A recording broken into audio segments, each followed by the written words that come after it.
When a child is in the hospital, our minds immediately go to medicines and monitors and complex procedures, right? But there's another therapy, one that is just as critical that often flies under the radar, and that's nutrition. Now, we're not just talking about getting a kid to eat their broccoli. For a critically ill child, the right nutrition, delivered at the right time, is a full-blown medical intervention. So let's pull back the curtain on this hidden crisis and really dig into why, for a sick child, what's on their tray can be just as important as what's in their IV. Right off the bat, the stakes could not be higher. This isn't some minor issue we're talking about. The major clinical guidelines from organizations like the American Society for Parenteral and Enteral Nutrition, or ASPEN, they state it in no uncertain terms. When a critically ill child is malnourished, it is directly linked to worse outcomes. And that includes, tragically, an increased risk of mortality. Now, you might think, okay, this is about kids who come into the hospital already malnourished. But that's only half the picture.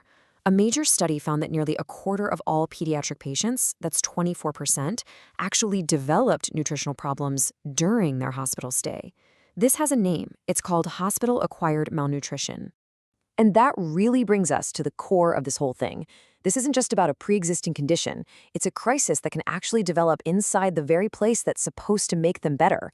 The incredible stress of being critically ill can put a child's body into metabolic overdrive, creating this massive need for nutrients that all too often just isn't being met. So what do these adverse clinical outcomes actually look like in the real world? Well, the guidelines spell it out pretty clearly. Malnutrition can mean a child is stuck on a ventilator for longer.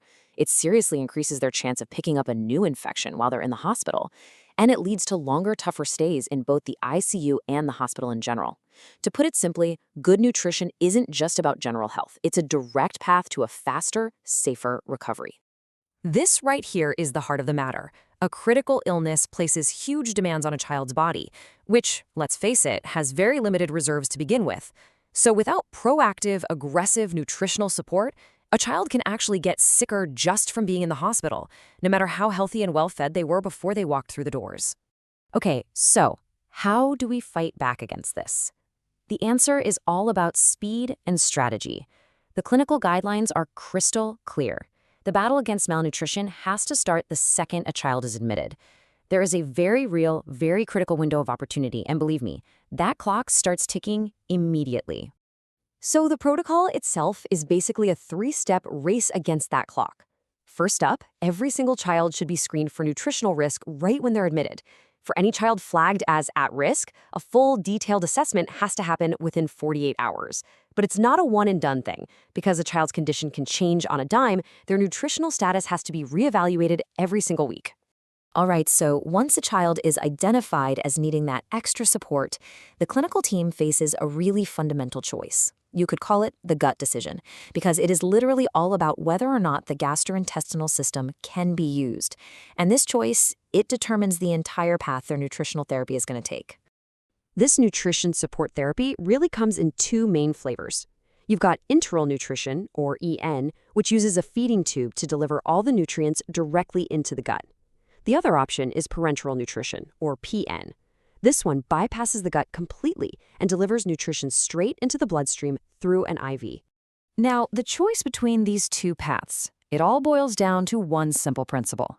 Enteral nutrition, using the gut, is always the preferred method. And there's a simple little mantra that doctors use. If the gut works, use it.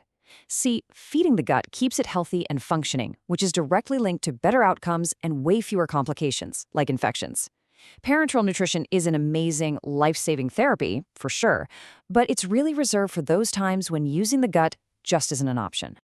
Okay, so even with the perfect plan in place, the reality of a chaotic pediatric ICU is, well, it's complicated. There are so many real-world hurdles that can get in the way of delivering the nutrition these kids so desperately need. The interruptions can come from all sides. Feeds might be started late, or they're stopped constantly for different procedures and tests. Sometimes there are worries about whether the child is tolerating the feed, or you get simple mechanical problems like a blocked tube. And of course, if a child is really unstable, that can put nutrition on pause. All of these little interruptions, they add up, and they can create a really significant nutritional deficit over time. So how do we get past these barriers? Well, the solution isn't to just give up. It's to get smarter. Modern guidelines recommend using standardized step-by-step protocols. You can almost think of it like a flowchart for nutrition that helps the team at the bedside make quick, evidence-based decisions to manage any problems that pop up, and, most importantly, keep the feeds running safely. And this brings us to what might be the most critical element for success. Providing this incredibly sophisticated level of care, it's not a one-person job, not even close. It absolutely requires a dedicated, coordinated effort from a whole team of experts. And look, this isn't just some nice idea. It's a core recommendation from top organizations like Aspen. They recognize that to really move the needle here, hospitals have to invest in the right infrastructure to support pediatric nutrition.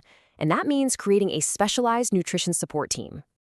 And the guidelines get super specific about who needs to be on this team. A dedicated dietitian is absolutely essential. They're non-negotiable. Their expertise is what makes that rapid assessment and all the constant adjustments possible, tailoring the nutrient delivery for each individual child. You can really think of them as the engine of effective nutrition therapy. So after looking at all of this, if there's one single thing to take away, it's this. Nutrition for a sick child is not just food. It's not a secondary comfort measure. It has truly evolved into a primary, frontline medical therapy that directly impacts recovery, slashes complications, and absolutely saves lives. So the next time you think about a child in the hospital and you think about everything we do to help them heal, just ask yourself this one question. Is what they're getting for nutrition just a meal, or is it medicine?